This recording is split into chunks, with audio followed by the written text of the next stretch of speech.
And welcome to the Deal Doctor live stream. It's Monday and we're a few minutes late, about almost 20, but we had a little technical difficulty. And so we've got it running now. So hopefully if you all came here and looked for the live stream today at 1 o'clock, you'll see this is up and available to you. And it's going to be a short one. We're just going to talk about compensation agreements today, because a lot of agents, a lot of five-star agents don't realize that we have this thing called a compensation agreement. It looks like this. It's a little one, almost like barely a half page, a little more than a half page. And you zoom in on that. I don't know if that works or not, but anyway, that's what it looks like. And so when we get the call, when Eric or I or any of the broker support people get a call, and it says, and the agent says, how do I get paid? How do I put something in writing that I'm going to get paid for helping a buyer or a seller sell their home without the benefit of a buyer's agency contract or a listing contract? And it's with the compensation agreement. The compensation agreement sounds just what it sounds like. It says that Five Star Real Estate is going to be paid something for you, the agent, representing the seller, a buyer, or acting as a transaction coordinator. With every transaction, with every compensation paid by Five Star to its agents, we have to have some sort of a paper trail. So this is really kind of important. And sometimes, for example, with a for sale by owner property, this is all you need. You don't need a listing contract. You don't need a buyer's agency contract in place, because very often with those for sale by owners, they don't want to sign contracts. Okay, but at least you can get something in writing that they're going to pay you. And as you all know, our company policy is that when you sell a property to someone and there is not a second agent involved, there's no representation or involvement with another agent who is their compensation is their issue, that you have to have both sides of pay a broker admin fee of a minimum of $295. Again, if you're in a for sale by owner situation and they say, well, why am I paying you a $295? It's not about representation. It's about the fact that we incur a lot of costs every time we add someone to a transaction. So the seller gets to pay a $295 and the buyer gets to pay a $295, or I should say broker admin fee, whatever it is you might charge. So it's really simple form. We've also had we've gotten the call where it says, well, we're going into this transaction. I'm going to be a transaction coordinator. I don't have a listing signed. I've got the $295 off, everybody's agreed to that.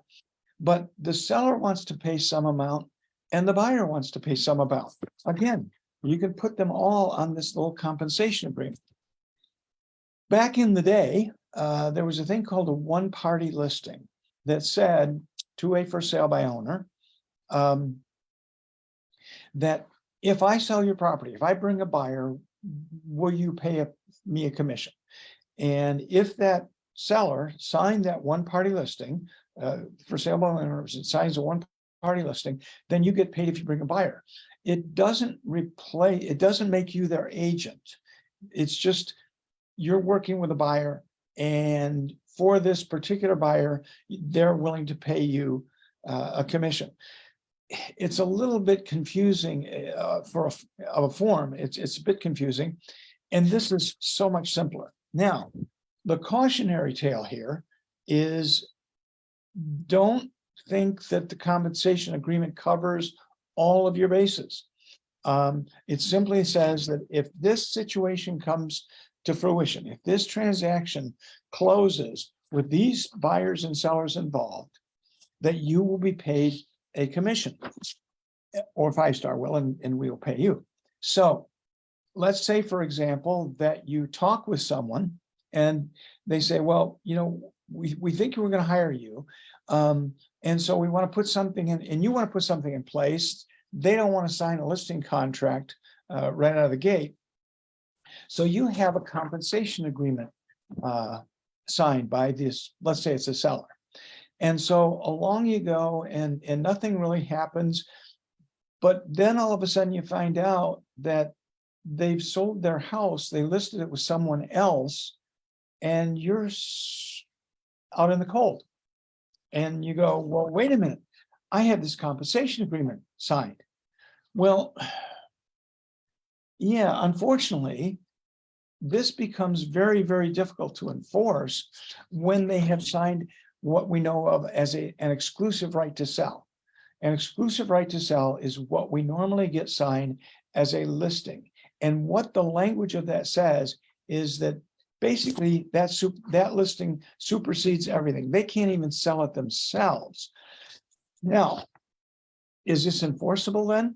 That's a good question. Probably not. But even if it is enforceable, it would require that you go to court and get it enforced. And maybe that seller has put themselves in a position where they've signed two contracts, they made two commitments in writing that they're going to pay two different agents. Now the question is, do you want to be the bad guy and take this compensation agreement in front of a judge and say, well, see here, they said that they were going to pay me, and so therefore I deserve to be paid. And the judge might say, well, under what conditions were you going to be paid? And then you have to explain the nature of your relationship or the intention of the contract. Again, it goes back to the intent. We've talked a lot about intent, and it's still there. The intent is always going to be what the judge is going to require.